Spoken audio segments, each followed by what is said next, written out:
मित्रांनो नमस्कार. मी सुधीर दांडेकर, राहणार पालघर. आज दिनांक 15 ऑक्टोबर 2020. इतिहासावर बोलू काही या मालिकेचा 8वा भाग मी आपल्यापुढे सादर करत आहे. या भागाचं विषय आहे पुरातत्व शास्त्र हे कसं आणि केव्हा निर्माण झालं त्याविषयी मी आता बोलणार आहे. मित्रांनो, काय झालं की जॉन मार्शल आणि त्याचा सगळा अभ्यास करताना पुरातत्वशास्त्र हा त्याच्यामध्ये एक महत्त्वाचाच भाग होता. त्यामुळे माझ्या मनात सहज एक विचार आला की पुरातत्वशास्त्र कसं बरं निर्माण झालं असेल आणि झालं असेल तर ते केव्हा निर्माण झालं.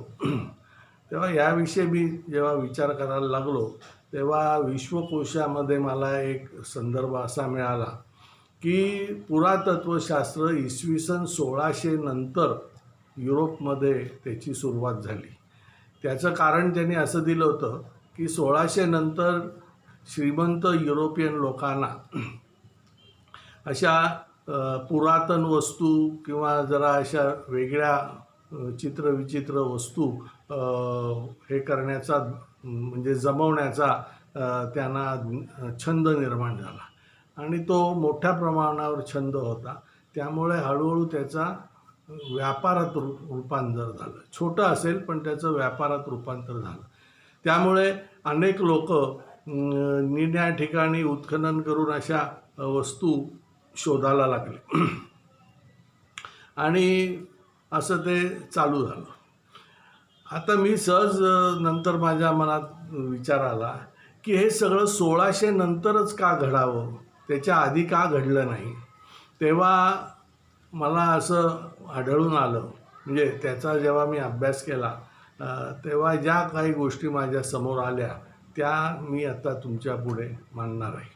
ह्या सर्वाची सुरुवात 1453 पासून झाली. 1453 साली ऑटोमन तुर्कांनी कॉन्स्टंटिनोपल म्हणजे आत्ताचं इस्तंबूल हे शहर बायझेंटाईन रोमन लोकांकडून त्यांचा पराभव करून आपल्या ताब्यात घेतलं.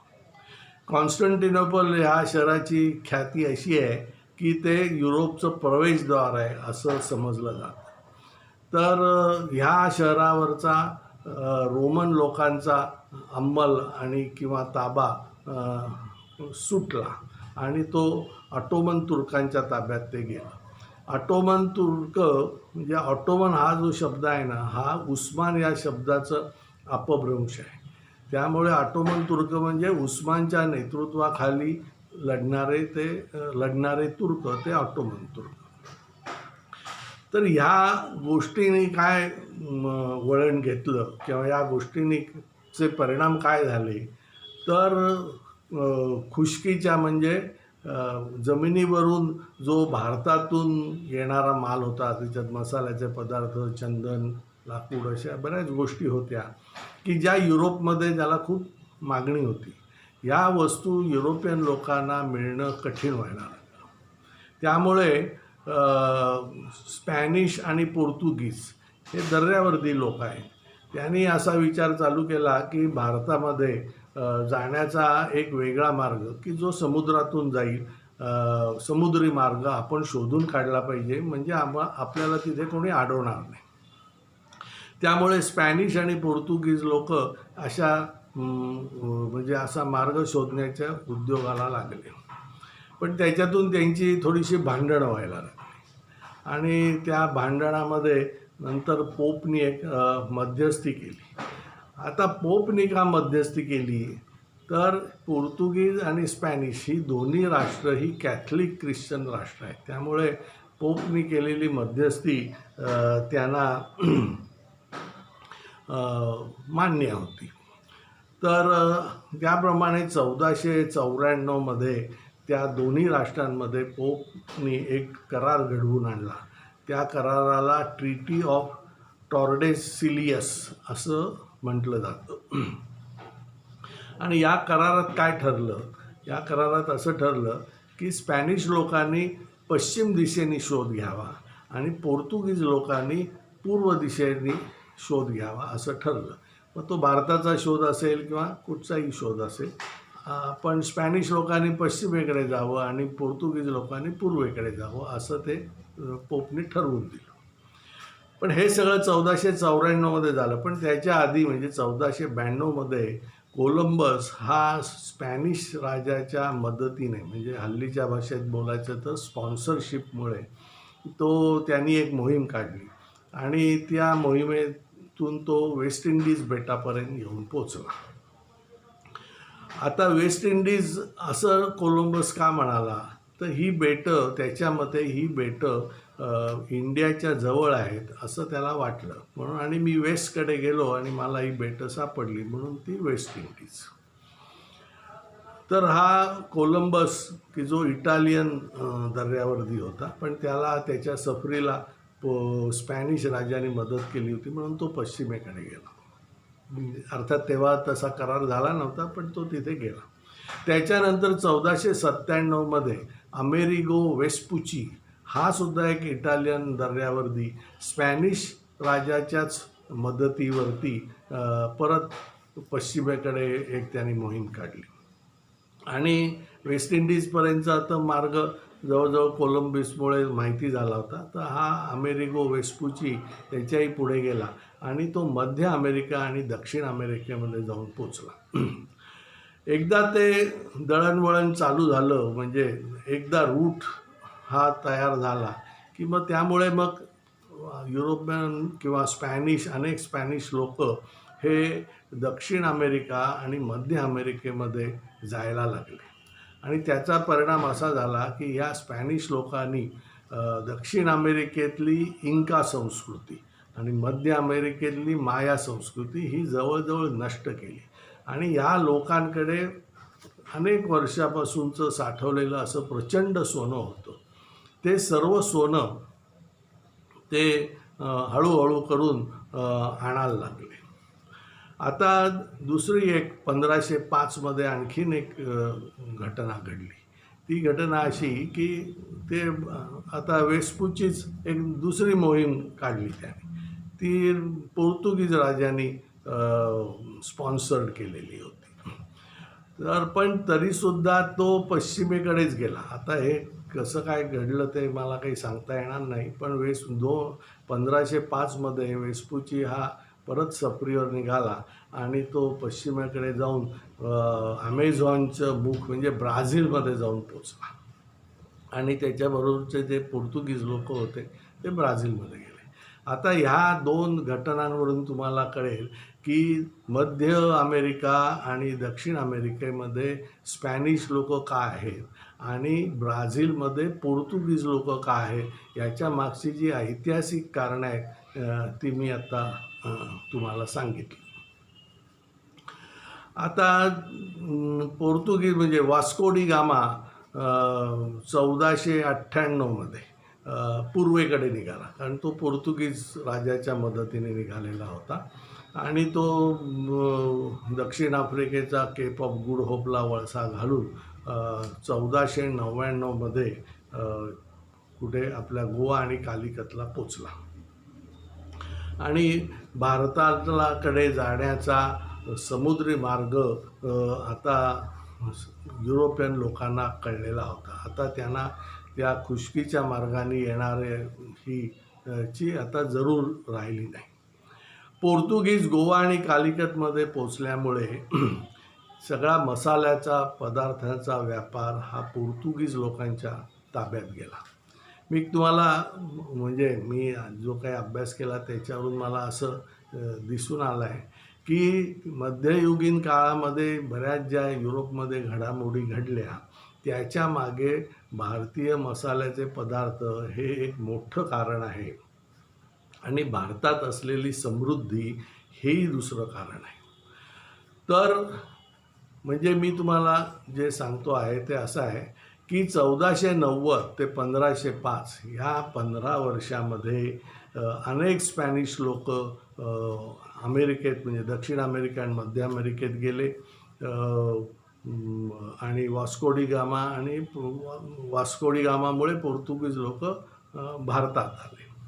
आता अमेरिका हे जे त्या खंडाला जे नाव पडलेलं आहे ना, ते असं आहे, त्याच्या मागचं कारण असं आहे की अमेरिगो जेव्हा मध्य अमेरिकेत पोचला, तेव्हा त्याला ते कळलं की हा काही इंडियाचा भाग नाही आहे, हे एक स्वतंत्र भूमी आहे. म्हणजे कोलंबसला वेस्ट इंडिज बेटाबद्दल जे वाटत होतं ती समजूत खोटी होती, हे अमेरिकेने सांगितलं. आणि हे एक मोठं प्रचंड खंडप्राय भूमी आहे आणि ती इंडियापेक्षा वेगळी आहे. त्यामुळे अमेरिगो या नावावरून, म्हणजे अमेरिगो या नावाचं स्त्रीलिंगी रूप अमेरिका आहे, म्हणून त्या खंडाला अमेरिका हे नाव पडलं, हे आपण लक्षात घ्या. आता मी जो मगाशी जो प्रश्न उपस्थित केला किंवा मला जो प्रश्न पडला की हे सगळं 1600 नंतरच का झालं, तर त्याच्या मागे ही कारणं आहेत. म्हणजे कसं आहे की आपण एक घटकाभर, मी मगाशी सांगितलं 1490 ते 1505 या 15 वर्षात अनेक दर्यावर्दी लोकांनी अनेक गोष्टी शोधल्या. म्हणजे आपण ते घटकाभर 1500 म्हणू. 1500 ते 1600 ह्या 100 वर्षामध्ये स्पॅनिश लोकांनी इंका आणि माया लोकांना आणि आणखीनही लोकांना लुटून प्रचंड प्रमाणात सोनं युरोपमध्ये आणलं. दुसरा एक व्यापार म्हणजे मसाल्याच्या पदार्थांचा व्यापार, की जो पूर्णपणे पोर्तुगीजांच्या ताब्यात होता आणि त्यामुळे पोर्तुगीज लोकांनी त्या व्यापारातून प्रचंड पैसे मिळवले. तिसरा एक व्यापार होता तो म्हणजे आफ्रिकेतल्या गुलामांचा व्यापार. तर हे 3 मोठे स्रोत आहेत की जे 100 वर्ष युरोपमध्ये पैसा ओतत होते आणि त्यामुळे युरोपमध्ये श्रीमंती आली. आणि एकदा का ती श्रीमंती आली की मग पैसे असल्यावर मग तुम्हाला वेगवेगळ्या कल्पना गोष्टी सुचतात आणि त्याच्यातूनच या वस्तू, म्हणजे इंडियातून आलेल्या, दक्षिण अमेरिकेतून आलेल्या या इंका आणि माया लोकांनी ज्या काही वस्तू, ह्या सगळ्याबद्दल उत्सुकता आणि तो एक स्टेटस सिम्बॉल निर्माण झाला आणि म्हणून लोक ते मिळवायला लागले. आता लोकांकडे पैसे आहेत, लोकांना अशा वस्तूंची आवड आहे. मग आता त्याच्या पुढची गोष्ट काय, तर मग युरोपियन लोकांना काही ज्यांच्याकडे पैसे नव्हते ते काय करायला की हा व्यापार आपण करू. म्हणून मग आता अशा पुरातन संस्कृती कुठे कुठे आहेत तिथे आपण उत्खनन चालू करू. म्हणून इजिप्तमध्ये, ग्रीसमध्ये, हल्लीच्या इराक म्हणजे पूर्वीचा मेसोपोटेमिया ह्या भागामध्ये उत्खननं चालू झाली आणि अशा गोष्टी युरोपमध्ये जायला लागल्या. एक आपण लक्षात घ्या की हे उत्खनन काही पुरातत्वसाठी काही नव्हतं, पण वस्तू मिळवण्यासाठी ते उत्खनन होतं. या उत्खननाचा परिणाम असा झाला की अशा वेगवेगळ्या ऐतिहासिक वस्तू जेव्हा मिळायला लागल्या, अनेक शहरं थोडीशी बाहेर यायला लागली, तेव्हा युरोपमधल्या इतिहासप्रेमी किंवा इतिहासाचे अभ्यासक असलेले लोक या उत्खननात भाग घ्यायला लागले. आणि युरोपियनांचं जे एक वैशिष्ट्य आहे की कुठच्याही गोष्टीचा खोलात जाऊन अभ्यास करणं, आणखीन एक सिस्टीम लावणं, डॉक्युमेंटेशन करणं, अशा ह्या सगळ्या मार्गामुळे पुरातत्व हे शास्त्र म्हणून एस्टॅब्लिश झालं म्हणा, किंवा पुरातत्व हे शास्त्र निर्माण झालं. म्हणजे आता त्या जुन्या वस्तूंचा हा एक भाग वेगळा राहील, पण आता लोक म्हणजे इतिहासप्रेमी एक उद्दिष्ट ठेवून एक हे करून उत्खनन करायला लागले आणि त्याचं त्यांनी शास्त्र बनवलं की जे त्याला आपण पुरातत्वशास्त्र म्हणतो. जॉन मार्शल हा सुद्धा त्याच्या सुरुवातीच्या काळामध्ये ग्रीस आणि क्रेटा म्हणून जे बेट आहे ते ग्रीस जवळच आहे, या बेटांवर जे उत्खनन झालं त्याच्यात त्याने भाग घेतलेला होता आणि त्याचा त्याला अनुभव मिळाला होता. मी युरोपियन लोकांचं आणखीन एक वैशिष्ट्य सांगतो की ते खूप धाडसी आहेत आणि व्यापारासाठी म्हणा किंवा नाविन्याच्या शोधासाठी म्हणा, ते कुठच्याही प्रकारचं धाडस करायला मागे पुढे बघत नाही. हा त्यांचा एक खूप वैशिष्ट्यपूर्ण गुण आहे. आणि मी तुम्हाला सांगतो, धाडसी माणसंच इतिहास घडवतात. हे सर्व म्हणजे वास्को डी गामा येणं, कोलंबस, ही सगळी धाडशी माणसं होती. वास्को डी गामा 4 ते माझ्या मते 4 जहाजं घेऊन निघाला. त्याच्याबरोबर 180 लोक होते. आणि तो जेव्हा परत पोर्तुगालला पोचला तेव्हा त्याच्याजवळ फक्त 20 लोक जिवंत राहिलेले होते. इतकं मृत्यूदर असताना सुद्धा युरोपियन लोक असं धाडस करत होते. हे त्यांचं वैशिष्ट्य आहे आणि ते आपण समजून घेतलं पाहिजे. माझ्या एकूणच ब्लॉगमध्ये मी युरोपियन लोकांच्या गुणांचं जरा वर्णन करतो आणि ते का करतो असं तुम्हाला वाटत असेल, पण माझं असं म्हणणं आहे की युरोपियन लोकांचे हे गुण जोपर्यंत आपण आपल्यामध्ये बाणवत नाही तोपर्यंत आपली प्रगती नाही होणार. त्यांच्या प्रगतीचं कारणं अभ्यास, डॉक्युमेंटेशन, सिस्टीम्स तयार करणं आणि धाडस, ह्या 4 गोष्टीमध्ये त्यांच्या प्रगतीची बीजं रोवलेली आहेत, हे समजून घ्यायला पाहिजे. आणि आपण कसे कौटुंबिक याच्यात वागतो. आपला एखादा मुलगा काहीतरी वेडावाकडं चढायला गेला तर आपण अरे तिकडे चढू नको, पडशील, इकडे जाऊ नको, तिकडे जाऊ नको, म्हणजे कुठच्याही प्रकारचं धाडस करायला आपण प्रोत्साहनच देत नाही आणि त्यामुळे थोडीशी आपली प्रगती होत नाही, असं माझं स्पष्ट मत आहे. आता स्पॅनिश लोकांनी ह्या इंका आणि ह्या लोकांना किती लुटलं ह्याचा एका वेगळ्याच पुस्तकामध्ये मला त्याची एक वेगळी स्टोरी मिळाली. ती अशी आहे की मनूचं अरण्य म्हणून एक सातारचे डॉक्टर संदीप श्रोती यांनी एक पुस्तक लिहिलं आहे. ते मनू ही एक पेरू देशामधली एक नदी आहे. त्या नदीच्या काठाने एक अभयारण्य आहे. त्या अभयारण्याचा अभ्यास करण्यासाठी म्हणून डॉक्टर श्रोती संदीप श्रोत्री हे पेरू देशात गेले होते. तेव्हा त्यांचा एक अलेक्स नावाचा गाईड होता. तो सहज बोलता बोलता श्रोत्रींना काय म्हणाला की 500 वर्षापूर्वी या परत एकदा ॲलेक्स हा नावावरून तुम्हाला कळतच आहे की तो ख्रिश्चन आहे. तो स्पॅनिश भाषा बोलतोय. म्हणजे तो संपूर्णपणे त्याचं धर्मही विसरलेला आहे आणि त्याची भाषाही विसरलेला आहे. पण मी पेरुवियन आहे. मी मुळातला स्थानिक पेरूचा नागरिक आहे हे तो विसरलेला नाही. आणि त्यामुळे तो डॉक्टर श्रोत्रींना काय म्हणतो की ह्या स्पॅनिश लोकांनी 500 वर्षापूर्वी आम्हाला इतकं लुटलेलं आहे की आम्हाला त्याची प्रचंड चीड आहे.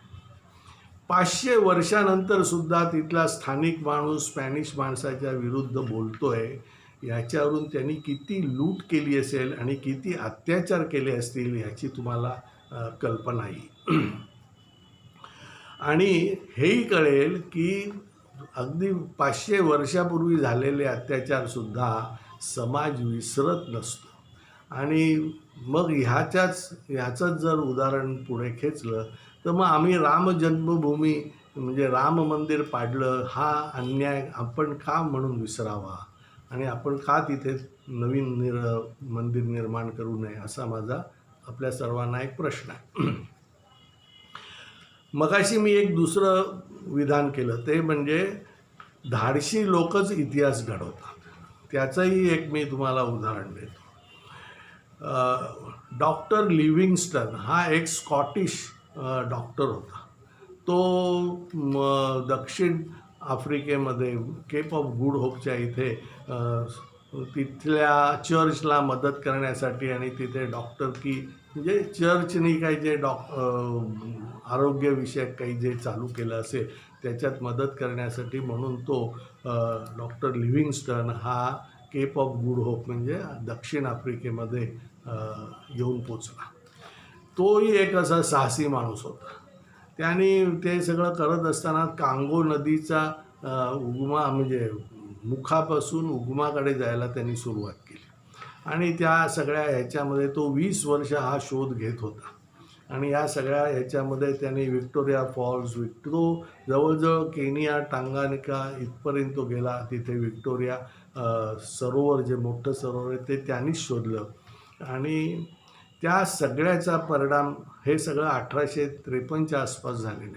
ह्या सगळ्याचा परिणाम असा झाला की आत्ताचा जो साऊथ आफ्रिका आपण जो म्हणतो तो, झांबिया, झिम्बाब्वे, केनिया आणि हे सगळे टांगानिका, युगांडा, ही सगळी आफ्रिकन राष्ट्र, आफ्रिकन देश ह्या ब्रिटिशांच्या ताब्यात का आले, तर ह्यांनी म्हणजे डॉक्टर लिव्हिंगस्टननी जो काही शोध घेतला त्या शोधाच्या मार्गावरून अनेक ब्रिटिश लोक आफ्रिकेच्या इंटिरियरमध्ये घुसले आणि त्यांनी आफ्रिका खंड, मी जेवढे देश सांगितले तेवढे सगळे त्यांनी ताब्यात घेतले.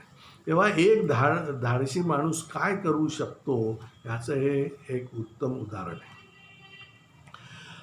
तर मी तुम्हाला सांगितलं की 1500 ते 1600 ह्या काळामध्ये प्रचंड प्रमाणात युरोपात पैसा आला आणि त्यातून हे पुरातत्वशास्त्र निर्माण झालं.